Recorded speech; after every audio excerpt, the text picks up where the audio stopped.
Kaya ako gustong pumunta sa house kasi doon naman talaga yung giyera. Yo! Nangaasar na 'to, 'di ba? O pansinin niyo, Abante na duwag. Na 'di ba naghamon siya, naghamon 'to si Abante. O, pangalanan mo. O di sabi ni Magalong, patawag mo na. O, tumanggi si Abante. O ano? O magmo-motion ka ba para ipatawag? Hinamon siya kahapon ni Tiangco. O, naduwag si Abante, hindi siya pinatawag. Hindi kinailan ni Mayor Magalong na mas komportable siyang magbigay linaw sa House of Representatives. Ayon sa alkalde, bagamat marami ang nag-advise na sa Senado na lamang siya dumalo, mas nakikita niyang mas makabubuti na humarap sa Kamara. Alam mo, marami nagsasabi sa akin na nag-advise sa akin na pag sakaling nagkaroon ng hearing, doon na lang ako sa Senate pupunta.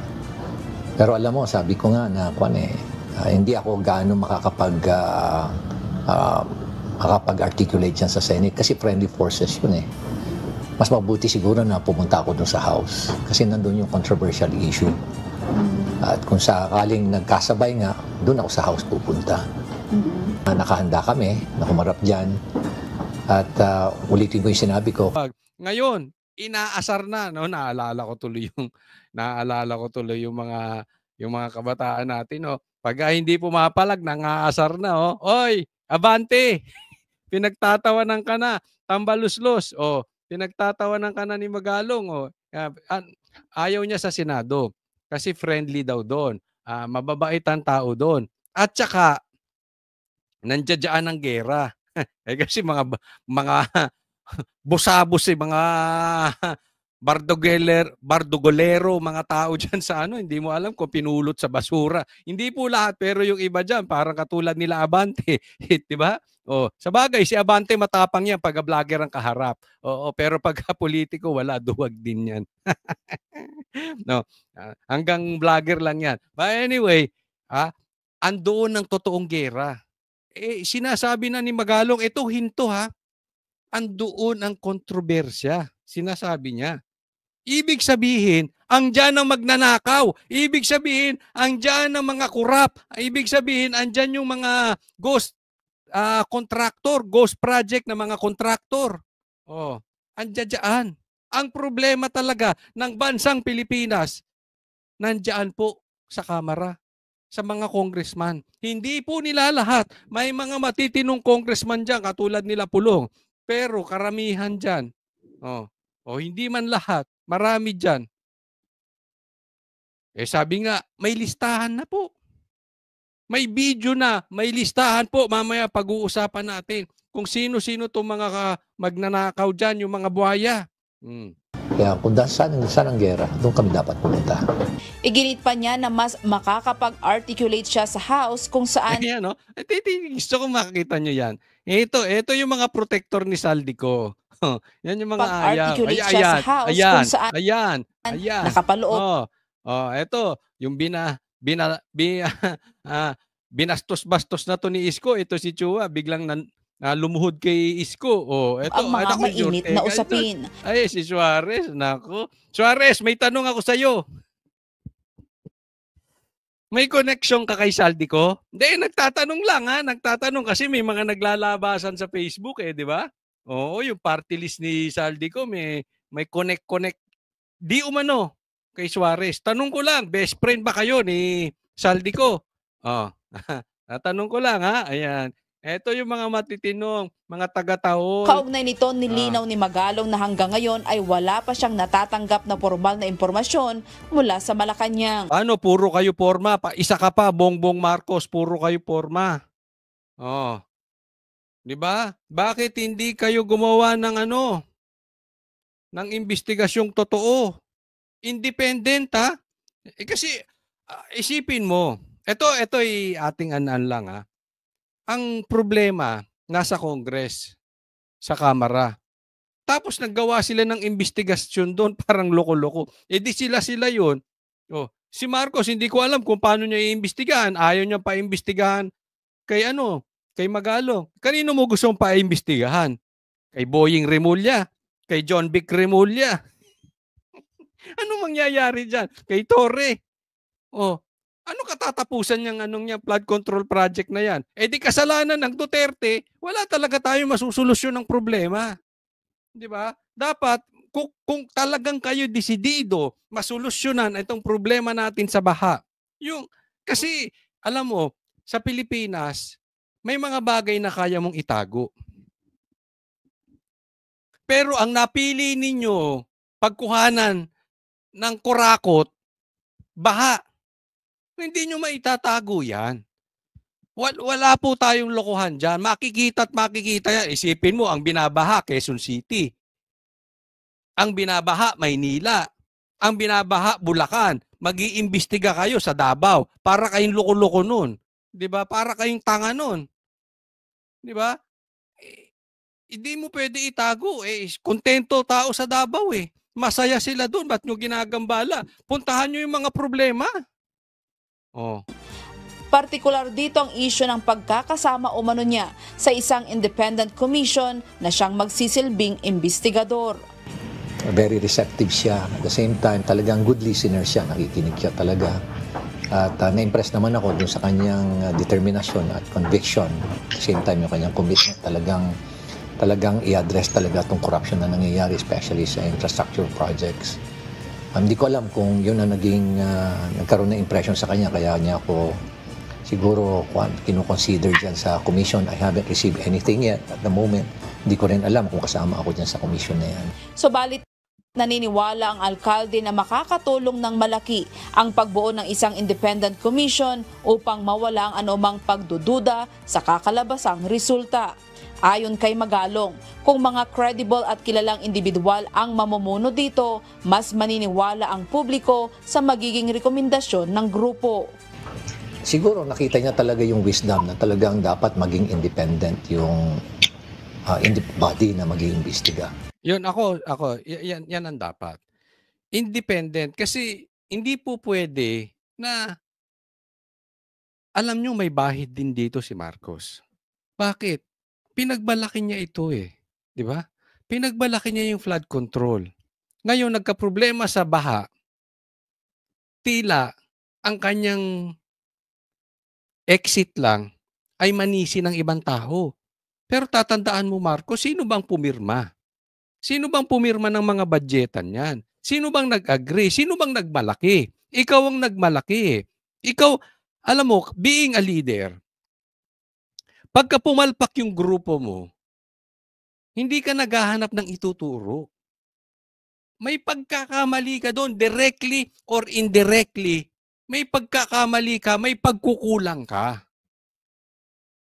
So, hindi dapat magpalusot dito si Bongbong Marcos. At hindi niya dapat kukuha siya na mag-iimbestiga na hindi independent. Alam mo, kalokohan lahat ito. Dediretsohin ko po kayo. Kung walang mapaparusahan, walang mananagot dito ng mga congressman, kung puro lang contractor, not even DPWH. Yes, may mga kasalanan yung contractor. Yes, may mga kasalanan yung DPWH. But as for me, ang talagang demonyo dyan, yung talagang hari ng kalokohan dyan, ay yung mga politiko. So kung puro yung mga secondary, second tier, third tier, dapat yung first level, yan talaga ang malaking kinita, yan ang mga kinamkam. Kung walang makukulong na ganon, or walang mapaparusahan, or walang mapapanagot na ganon, lokohan lang. At worst, kung dadalhin nyo na naman sa Duterte, huwag nyo pong babuyin, ha? Mag-imbestiga kayo nung talagang kung saan may problema sa baha. Tigilan nyo muna ng politika. Ha? Naintindihan niya siguro para magkaroon talaga ng credibility. Yun kasi ang magiging issue dyan kung sakasakali man na may bias yung mag-iimbestiga eh. Siyempre, yun ang unang titignan ng mga tao. Pero kung independent na alam naman nila na ang nag-head o yung mga members niyan are credible and reputable people, and at the same time they are well-distinguished individuals, then walang kaduda-duda na tatanggapin ng tao yung resulta ng investigasyon. Yun yung sinasabi natin, di ba? Kung independent, tapos yung mga taong mag-iimbestiga ay credible. Yung pinakita ko kaninang mga congressman, isipin mo, doon pa na lang eh. May conflict of interest, iimbestigahan mo yung mga kabaro mo. hindi maganda. Diba? Pangalawa, credible ba yun?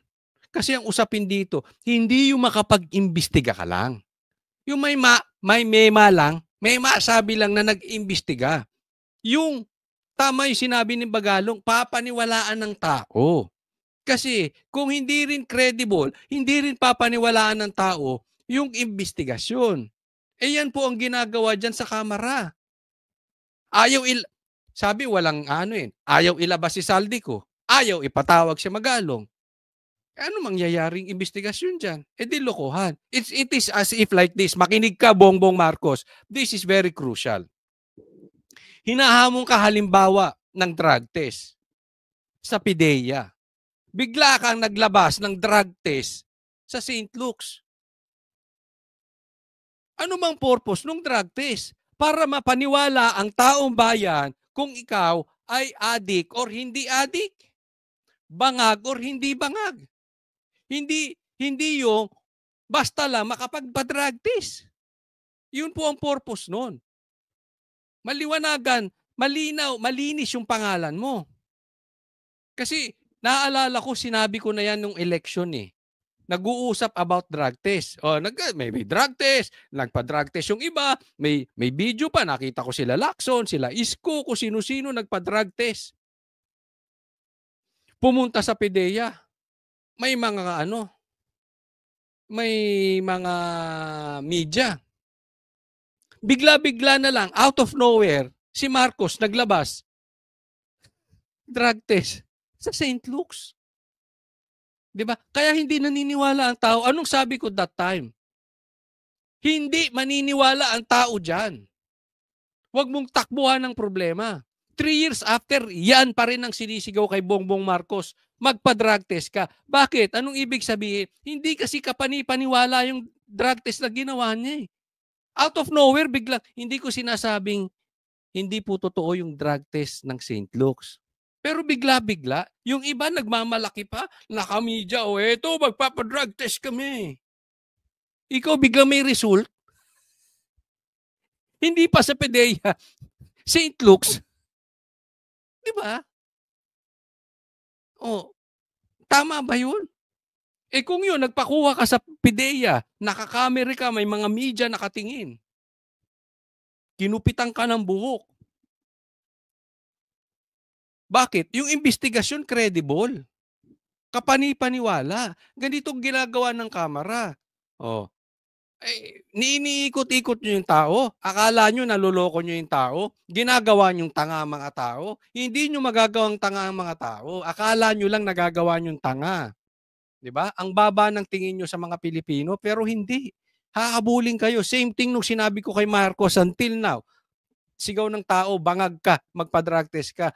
Hahabulin kayo ng tao. Hindi nyo na matatakbuhan niya. Tamba, Saldico, hanggang hindi nyo mapatunayan na hanggang walang credible na mag-iimbestiga. Sino gusto nyo mag-iimbestiga sa inyo? Si Abante? Sa tingin ninyo, maniniwala ang taong bayan kung si Abante mag-iimbestiga?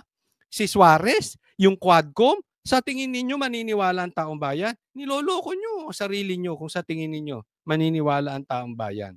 Dagdag pa niya, may mga mairerekomenda siyang mga taong kilala sa kanilang katapatan at malinis na reputasyon na nararapat na isama sa komisyon. Iginit din ni Magalong na ang mga miyembro ay hindi basta-basta madidiktahan sapagkat sila ay dapat na independent-minded. Sa tanong kung handa siyang maging kasapi ng nasabing komisyon kung sakali, sinabi ng alkalde, willing umano siyang tanggapin ang mandato upang makatulong sa pagsisiyas. Alam mo, pati yung mag-iimbestiga, ako sa tingin ko dapat walang bahid ng korupsyon. Kasi matindi po matindi po ang temptation dyan. Magkakalagayan at magkakalagayan dyan. So para paniwalaan ng taong bayan, dapat wala kang bahid ng korupsyon and at the same time, kaya mong humindi. Yung hindi may magarbong buhay. Yung masaya na siya kung ano siya. Diba? Hindi ko sinasabing mahirap, hindi naman ganun. Yung maayos lang, diba? May isa, 2 luxury car, diba? I mean, that is common. Diba? Isa, 2 hanggang 3 luxury car, siguro posible. Pero yung alam mo nang talaga may offshore accounts, kaliwat kanan ng bahay, kondominyo, 20, 40 na luxury cars. Iyan eh, ang temptation diyan malakas. Bakit? Sino ang Diyos niyan? Pera. Huwag kayong kukuha na mag-iimbestiga ang ginodiyos pera. That is hindi niya po maayos yung trabaho niya. Maniwala po kayo. Kahit gusto niyang magbagong buhay, kung meron niyang nakaraan at hindi pa nakakapagbago, tapatan mo ng pera yan, tapos na yan. Bakit? Marami po sa ating mga politiko, Diyos ang pera. Yan po ang tanong ko sa inyo, mga kababayan ko.